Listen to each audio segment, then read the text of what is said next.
This is the podcast, Playing Above the Line, where we get into the details of what it is that's made entrepreneurs and business leaders successful. Hi, I'm Dennis Sheeran, and I'm a business leader with Hartman, Blackman, and Kilgore. I've been the managing shareholder of HB&K for many years and have worked with local businesses to learn what makes them successful throughout their career. And I'm Alan Cave. I'm also a shareholder at HB&K, a full-service accounting and business consulting firm. During our careers, Dennis and I have both been fortunate to work with many successful businesses and their owners, as well as other leaders throughout the accounting profession and beyond.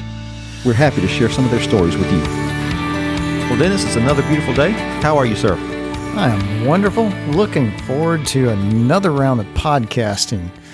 Isn't that a word? Is that a word? I don't know if that's a word. Anyway, it is now. How are you? Doing great. And I'm excited about today's guest because he is from my hometown of Brewton. So Spinks Megginson is the executive director of RedZone Group, LLC, and serves as its meteorologist for Alabama and Northwest Florida. He lives and works in his hometown of Brewton, Alabama. In this episode, you'll learn how weather reporting has been a lifelong passion, how Spinks decided to break the traditional news cycle model, and how RedZone weather is a way for him to serve the people he loves the most. Well, Spinks, thanks for making the drive to Mobile and joining us today. How are you, sir? I am well. Glad to be with you today. Well, good. We're glad to have you. So start real quick just telling us a little about who you are and what you do specifically with RedZone Weather. I'm a meteorologist, and I live in Brewton, Alabama, born and raised, and glad to be back here in South Alabama after being at the University of Alabama in Central Alabama, working in the TV world for a little bit. And I actually was a youth pastor for a few years. That's what brought me home originally, and I started RedZone Weather as a project to keep my feet wet in the world of meteorology, and it escalated into a part-time job and subsequently a full-time job, and it really is an honor and a pleasure to be back home serving the people that I love most in the world, doing what I love, weather, every single day, especially when we have severe weather like we had this past weekend. Explain a little bit more about what RedZone Weather is, because it's not, in my mind anyway, it's not really a traditional weather service. I mean, when I think of meteorologists, I think of TV guys that we see on Channel 5 and Channel 15 and that kind of thing. That's right. It's a new media outlet, and so we are specifically coming to folks via new media platforms, an app. We have the RedZone Weather app. We have our website. We have our social media platforms. And, you know, I really think that that is the way that the entire weather enterprise is headed. I think that traditional media, obviously newspaper, radio, television, those outlets are on the way out. And I think what we are doing is connecting with more folks my age. Let me ask all the folks in the room, how many of you have cable? Do y'all have cable? Do you have satellite? No cable. I've got satellite. All right. Neither. Okay. I stream everything. There you go. So you have Netflix. You're a cable cutter. And I've got Sling TV, so but it's all streamed on the internet. Right. So case in point, right here. Look no further than this room, and you see kind of where the world is headed. And we want to connect with people at where they are. You know, I don't think you should have to even come to a website to get information. I think that if you want to see our Facebook posts, see our Instagram, Twitter, Snapchat, we want to meet you where you are. We want to make it as easy as possible for you to get your weather information on a daily basis, especially when we have severe weather. And we have a 12-county coverage area that we are committed to. Anytime there's a tornado warning polygon, we go live across our platforms, bringing you the very latest. And look, one of the things that we face really across the weather enterprise is, why should I trust you instead of an app? Well, here's the deal. All these smartphone apps are based on model output statistics, and there is no human looking at that data. And so we have what's called microclimatic variability. In other words, you know, from here to Brewton. What? My head's hurting.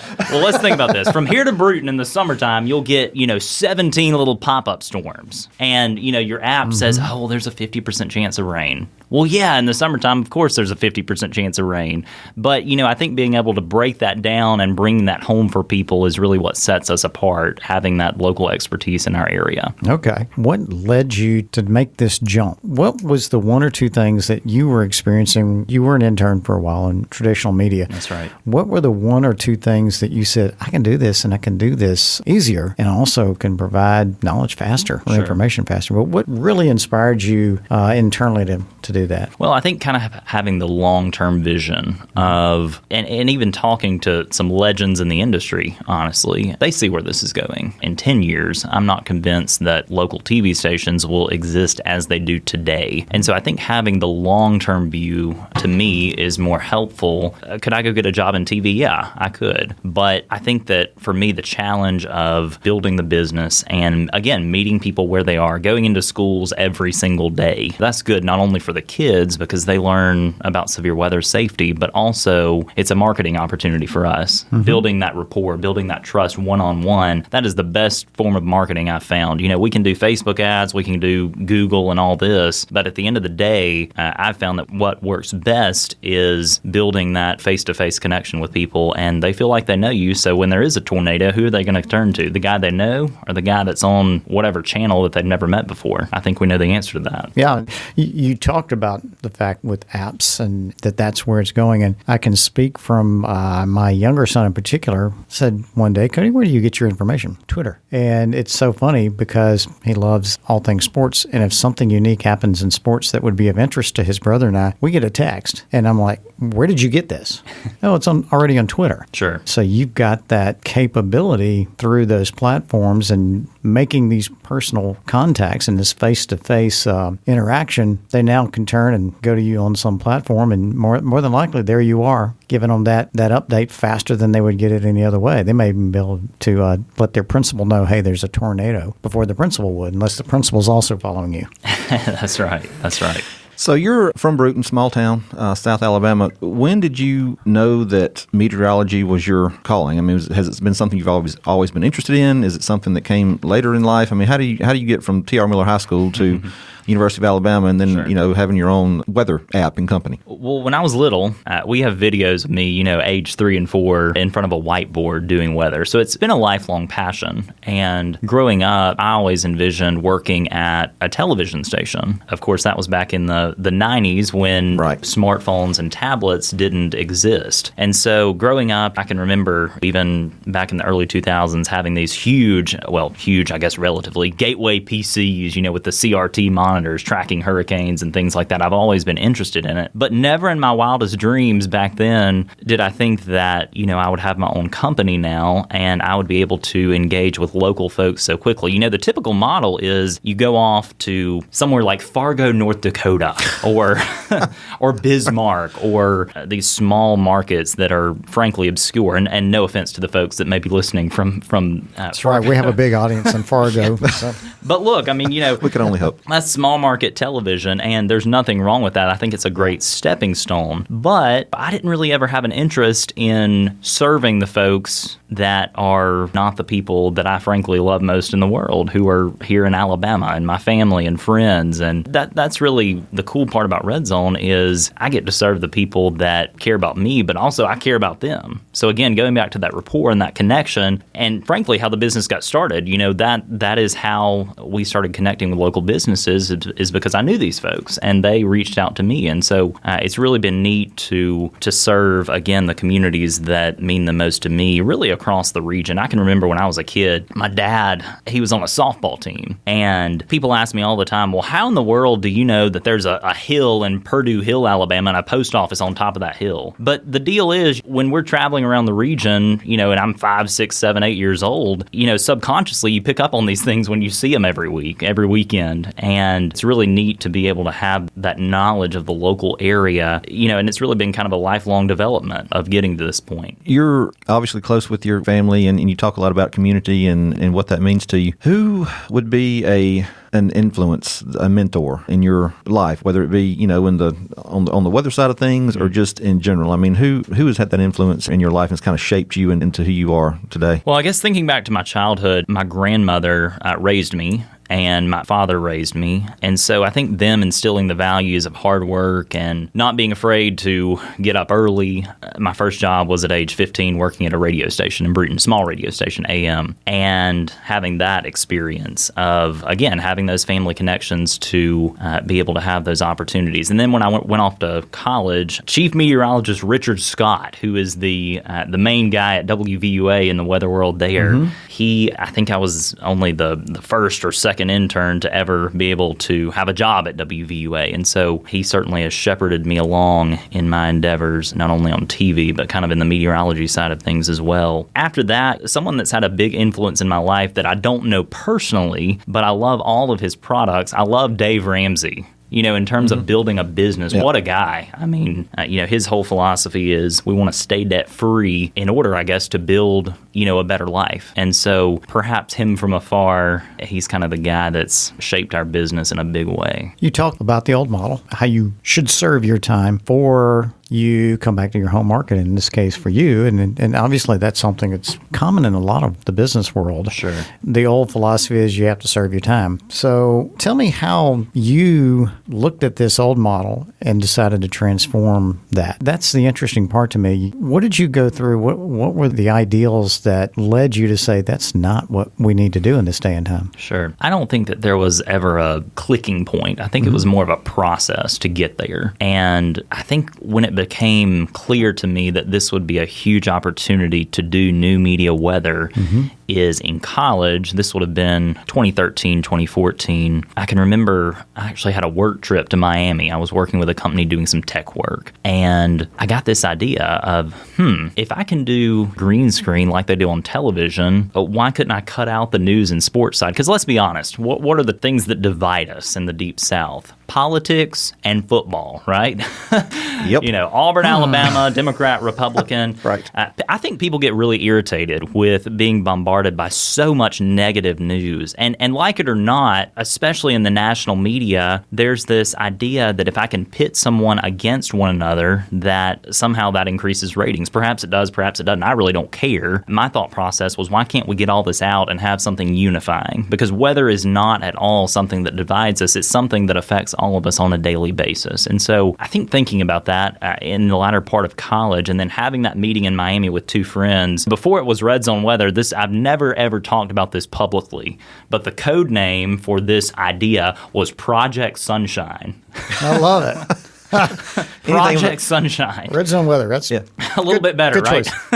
Anything with a code name is good. Yeah. So Project Sunshine existed for what, a year or so, and then I have a friend who allows me to live in an apartment, and she's my landlord as well. Fantastic person, and she allowed me to paint a big green wall, and the rest is history, I guess you could say. So that's how RedZone started. Anytime there's weather that kind of breaks out, I mean, I get a notification on Twitter and Facebook that you're live, and so I go and I click on there and I see you doing your thing. It's amazing to me that you can do that from your apartment in Brewton, Alabama. Right.